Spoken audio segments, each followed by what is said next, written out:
Bismillahirrahmanirrahim. Sebelum masuk ini penting kalau aturakan. Jadi makanya aspeknya sampai bisa memulai kalau ingin jadi orang alim tafsir bisa mulai dari yang mudah saja, yang fikih saja. Makanya kata Imam Ghazali, kenapa Mu'tazilah jadi segoblok itu? Karena dia tertipu oleh umumatul Quran, oleh teks-teks umum. Dia tidak tahu mukhasisnya. Padahal setiap ayat umum itu pasti ada mukhasis. Misalnya begini ya, kalau kamu maknanya fikih saja, contoh yang paling mudah familiar itu fikih ya. Misalnya kita ngaji Quran, wal mutallaqatu yatarabbasna bi anfusihinna salasata quru. Kalau orang dicerai, itu iddahnya itu 3 kali masa nopo suci. Apakah aturan iddah seperti ini hal hadhil iddah amatun likulli mutallaqatin am li mutallaqatin makhsusah? Apa ini semua mutallaqah iddahnya pasti salasata quru apa orang tertentu? Ya enggak, asal dia mutallaqah pasti iddahnya salah satu quru. Anda goblok, Anda salah besar. Kalau misalnya yang dicerai adalah orang hamil, iddahnya apa? Salah satu quru apa watil hamli? Watil hamli. Kita butuh ayat lain, wa ulatul ahmali ajaluhunna ayyadna hamlahu. Sama seperti kita ngaji, walladzina tawaffawna minkum wa yadharuna azwajan yatarabbasna bi anfusina arba'ata asyhurin wa asyra. Asal wanita ditinggal mati suaminya, maka iddahnya 4 bulan 10. Apa semuanya demikian? Enggak. Misalnya orang hamil iddahnya biwatil hamil. Artinya kalau Anda tertipu umumatil Quran, berarti Anda sama dengan menghukumi orang ditolak semua iddahnya salah satu guru. Sama misalnya orang sekarang dalil-dalil wa may yatawallahum minkum fa innahu minhum. Kalau berkawan orang kafir, maka dia menjadi kafir. Itu kan fatal. Semua nabi berkawan orang kafir. Karena dakwahnya memang sama orang kafir. Lo coba, andai kan sampean hafal Quran, itu sama teori itu tuh mungkin menyedihkan. Coba istilahnya Quran.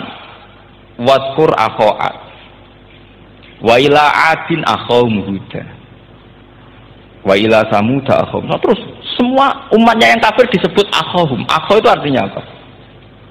Saudara. Mereka yang berkawan sama orang kafir. Makanya butuh analisis fikih untuk maknani wa may yatawallahu minkum fa innahu. Setelah dianalisis fikih, ternyata semua nabi diistilahkan wa ila madyan akhahum syuaiba wa ila adin akhahum huda. Akhaw itu artinya apa? Saudara. Kalau sama tanya, lalu logikanya gimana? Kata kitab-kitab kan wa ingkana dasarin fajanib suratan. Kalau ada teman buruk jauhi, kalau teman baik temani. Kalau cara usul fikih gampang. Kancanan maling dosa, wong kok kancane maling. Tapi nak dakwai maling. Apik kan? Aku orang ngancani kok dakwai dandani, selesai kan? Ngancani maling elek, nak dakwai maling. Apik. Demenan berodo elek, nak didik apik kan, itu seperti itu. Nah, ini penting kalau aturakan. Dari sini ini makanya NU itu punya sejarah panjang, banyak wali-wali yang jadab, yang coro zahir itu kancanan orang fasik-fasik. Orang syariat bingung, ini wali kok berteman orang fasik. Ya kalau kamu bahasakan teman ya masalah, kalau kamu bahasakan ini binaan. Tidak sama jawab saja, kalau dibahasakan teman masalah nggak masalah kan, tapi kalau dibahasakan itu binaan, selesai kan? Sama, Nabi berkawan orang kafir itu tidak karena berkawan, itu binaan Nabi. Memang Nabi itu jadi Nabi, objeknya adalah mengislamkan orang kafir. Ya berlama-lama Nabi dialek dengan mereka, muasyarah sama mereka. Bahkan Nabi diharuskan bersikap baik sama mereka. Itu yang disebut fabima rahmatim minallahi lintalahum walakun tafadzur ghalidhal qalbi lan faddu min haul. Tapi sekarang itu orang sudah tidak pakai ilmu. Orang-orang radikalisme itu nggak pakai usul fikih. Pokoknya kalau ada ayat terjemahnya gini ya sudah itu jadi madhab. Akhirnya kecelakaan seperti ini. Pokoknya kalau ada ayat faqtulul musyrikina haitsu wajadtumuhum wa khudhuhum wahsuruhum waq'udu lahum kullah marsad. Sudah apalnya ayat itu saja. Dia tidak mau ngapalkan misalnya qatilul ladzina yuqatilunakum. Ada ayat lagi wa akhrijuhum yamin haitsu akhrajukum. Sehingga ulama kita membagi kafir itu ada harbi, kita musuhi, ada zimmi, ada muahad, ada musta'man. Itu ulama karena tahu tidak semua orang kafir itu harbi. Tidak semuanya dhimmi, tidak semuanya mu'ahad, tidak semuanya musta'man. Kalau harbi oke, kita perang, kalau dhimmi ya kita bina. Kalau mu'ahad ya sesuai perjanjian kita, kompensasinya apa, MOU-nya kayak apa. Tapi apalnya mereka ayat satu tema. Nah celakanya kita yang ngaji di pondok-pondok yang katanya spesialis ingin alim tafsir, apalnya ya satu ayat juga. Wah itu kan satu ayat versus satu ayat. Itu ngeri. Makanya kalau sama tanya saya, ini katanya di acara ini sama tanya, gimana caranya jadi ahli tafsir? Saya jawab gampang. Sebenarnya itu hafal Quran, hafal hadis, terus hafal ulumul Quran. Ya misalnya Nadoman ya Faidul Khobir lah. Kalau kitab Nasar ya minimal itu setengah lanya itfon lah. Kalau nggak lanya-lanya amat ya agak lanya. Karena kitab tafsir itu gampang, teorinya itu mudah sekali. Misalnya al-ibratu bi umumil lafzi la bi khususis sebab. Itu sama dengan kayak kaidah fikih. Karena kalau kaidah fikih itu saya itu pernah dibisui kiai itu. Ini kisah nyata itu. Dibisui kiai itu. Pas basul masail dulu saya itu masih sering mau basul masail. Ini mun pensiun mun boten niku. Dulu saya dengan Gus Zofur putrane Mbah Mun itu sering makili Pondok Anwar basul masail fikih. Tapi tidak tahu ceritanya Gus Zofur jadi dokter tafsir, saya juga kok ya tahu-tahu menekuni tafsir. Lama-lama orang itu lupa status saya yang fakih ya. Makanya saya itu ya kadang eman gitu karena ini status penting juga. Tapi status fikih itu kadang memang menyesatkan. Karena begini, itu dulu pernah ada basul masail itu begini. Ini kisah nyata ini. Ada desainer baju putri untuk putri, anak putri. Kemudian desainer itu menciptakan satu celana pendek atau celana seperempat. Dengan desain ini pasti kalau dipakai itu auratnya itu kelihatan. Bagaimana hukumnya desainer ini? Apa termasuk mimman sarro'a as-sayyi'ata? Karena terjadi kasfil aurat. Apa enggak? Rata-rata kalau dia yang khusus-khusus, yang sepus-sepus, desainer itu dosa. Gara-gara tren pakaian ini mau itu buka aurat.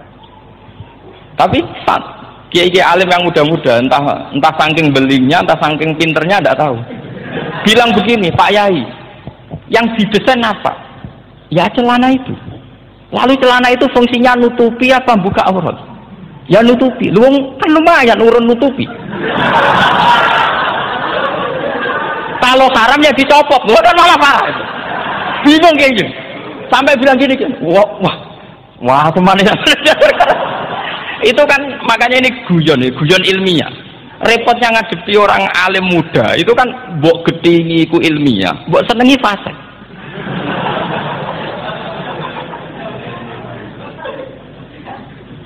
Ketika dia yang khusyuk tadi tak tanya, kalau desainer katok seperapat, paham ya? Yo coba yang celana dalam terlalu vulgar itu, paham ya? Enggak rok saja lah, rok mini misalnya rok selutut. Sampean jangan ngeres ya, yang rok selutut misalnya. Rok selutut itu desainernya kena hukum haram enggak? Sampean jawab saja. Oh haram dari kiai sepuh karena dengan desain itu misalnya lututnya kelihatan. Tapi pertanyaannya kiai muda saya masih ingat betul, saya tanya. Lalu fungsi pakaian itu apa Pak Yai? Fungsi itu kan tetap nutupi sebagian aurat. Kalau Anda haramkan, barang haram itu harus dihilangkan. Nah, itu. Sampai dia itu setelah acara itu manggil saya, Gus, kalau ngakoni jenengan alim tapi itu podo repoti. Podo repoti. Nak dalam itu kan terus ada perumusan di redaksi keputusan yang dijual itu yang masail fiqhiyahnya kan terus diputuskan dibukukan. Kalau redaksinya halal terus nanti orang pakai rok semua. Ya, saya balik bantah, kalau redaksinya haram, orang nggak pakai rok. Akhirnya itu apa? Kebijakannya lucu. Buat Gus, pertanyaan itu buat tak jawabannya. Oke. Jadi kita debat tidak jadi. Ini cerita ilmiah. Makanya sama tidak wajib manut saya. Saya ini terlalu ilmiah, jadi tidak baik untuk kehidupan kesalian kurang baik. Jadi ini. Tapi ini ilmu. Tetap kaidahnya fikih la yusraku kullu la yutraku kullu. Jangan kalau tidak bisa nutupi aurat semua, lalu jangan sama sekali.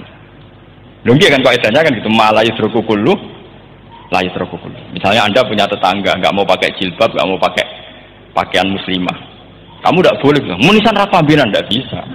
Malah yutraku kulluh, malah yutraku kulluh, la yutraku napa kulluh. Makanya ini kita harus hati-hati. Nah bayangkan sekarang orang meneliti Quran itu yutraku kulluh. Mestinya kalau Anda meneliti radikalisme, ayat yang terkait radikalisme diteliti semua.